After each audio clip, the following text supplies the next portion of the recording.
Saudara, ada 21.000 kasus terkait dengan kanker serviks yang ada di Indonesia sampai saat ini. Sementara itu dari catatan kami, sampai tahun 2014 tercatat ada 92.000 kasus kanker yang menyebabkan kematian, di mana 10% diantaranya ini meninggal dunia akibat kanker serviks. Usia muda ini juga bisa mengidap kanker serviks antara usia 21 sampai 22 tahun.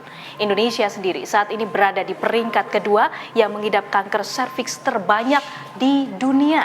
Sementara itu, saudara, WHO menyatakan bahwa kanker serviks di Indonesia sendiri ini kurang deteksi dini, sehingga tak salah jika Indonesia saat ini berada di peringkat kedua yang menderita kanker serviks terbanyak di dunia. Penyakit kanker menjadi bobok menakutkan bagi banyak orang. Betapa tidak, begitu mendengar kata tersebut, yang langsung terbayang dalam benak seseorang adalah sisa umur yang pendek, penderitaan panjang, tabungan terkuras habis untuk pengobatan, hingga bayangan kematian. Kanker serviks sendiri dikenal sebagai salah satu penyakit mematikan dan menyumbang angka kematian tertinggi bagi penderitanya. Pengidap kanker serviks, terutama pada tahap stadium lanjut, terbilang sulit untuk disembuhkan. Lantas apa itu kanker serviks dan seperti apa pemicu kemunculannya? Jadi kanker serviks ini merupakan keganasan. Jadi keganasan itu adalah di mana kanker. Kanker kalau kita dalam bahasa awamnya sel-sel manusia seharusnya dia akan tumbuh dan akan berhenti pada saat sudah matang, gitu ya, dan akan mati kembali diganti dengan sel-sel yang baru. Nah, pada sel kanker ini dia akan tumbuh secara tidak normal sehingga merusak jaringan sekitarnya dan strukturnya berubah sehingga fungsinya tidak bisa berfungsi sebagai mestinya. Nah, kanker itu bisa terjadi pada semua organ. Nah, pada kanker serviks ini yang terjadi adalah di sel-sel serviks atau leher rahim. Jadi ada dua faktor di sini. Sama seperti kanker-kanker yang lain, sampai saat ini masih belum ada data jelas kenapa sampai bisa muncul kanker ya. Tapi teori sementara ada dua faktor, di mana faktor genetik sama faktor lingkungan. Jadi genetik ini bisa dibawakan dari orang tua ke anaknya. Dalam penelitian dinyatakan ada beberapa faktor. Yang pertama kita sebut namanya virus HPV. Jadi kepanjangan dari human papillomavirus. HPV ini adalah sel-sel di mana dia menularnya sudah besar melalui hubungan seksual. Ini bahwa pasien-pasien yang kena kanker serviks sebagian besar menikah usia muda. Jadi meskipun sekarang mungkin tidak hanya menikah ya, jadi berhubungan seksual juga itu juga semakin dini muncul. Resiko untuk terkena kanker serviks semakin tinggi. Berhubungan seksual dengan berbagai partner. Jadi kita tahu bahwa karena penularannya melalui hubungan seksual, semakin banyak pasangan yang berhubungan seksual, akhirnya resiko kontaknya akan semakin tinggi. Dan merokok ini tidak hanya perokok aktif, di mana dia akan merokok sendiri, tapi juga perokok pasif pun juga ada resiko tertular kanker serviks.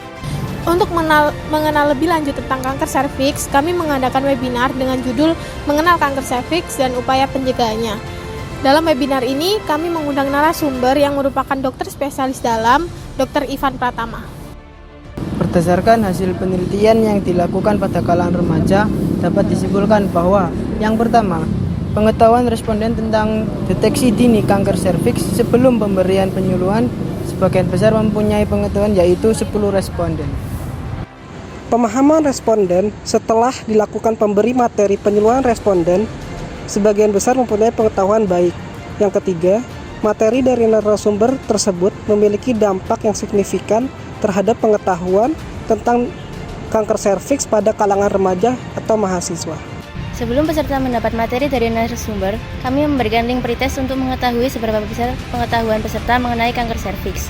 Dan dari pretest tersebut didapatkan hasil distribusi frekuensi pengetahuan pada pretest yang dibagi menjadi 3, yaitu baik sebanyak 31,4%, cukup sebanyak 49%, dan kurang sebanyak 19,6%.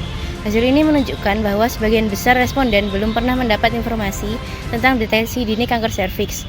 Pada pretest sebelum diberi penyuluhan, sebagian besar mempunyai pengetahuan cukup, yaitu 10 responden atau 49%, dan masih terdapat responden yang memiliki pengetahuan kurang, yaitu sebanyak 4 responden atau 19,6%.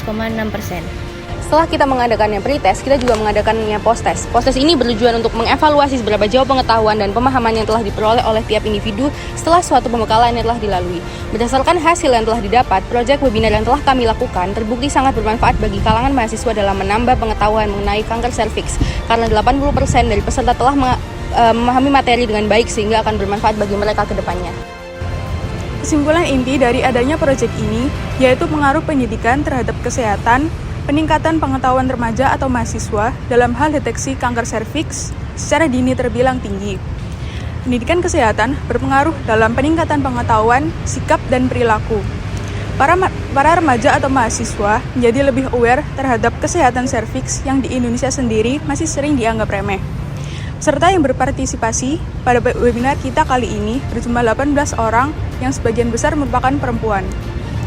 Berdasarkan hasil penelitian yang telah dilakukan pada kalangan remaja, maka dapat ditarik kesimpulan bahwa 1.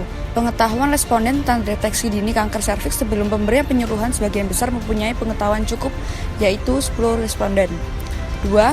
Pengetahuan responden tentang deteksi dini kanker serviks setelah pemberian materi penyuluhan sebagian besar mempunyai pengetahuan baik, yaitu 13 responden. 3. Penyuluhan memberikan pengaruh yang signifikan terhadap pengetahuan tentang deteksi dini kanker serviks pada kalangan remaja atau mahasiswa. Dari penjelasan yang telah disampaikan tadi, pasti teman-teman jadi lebih tahu kan bahayanya kanker serviks. Yuk ajak keluarga, teman, dan kerabat dekat kalian untuk mengenal lebih dekat tentang kanker serviks. Lebih baik mencegah daripada mengobati. Sekian video penjelasan hasil laporan proyek kolaborasi kami dari kelompok 1 PDBA 84 tentang mengenal kanker serviks dan upaya pencegahannya. Salam sehat dan terima kasih.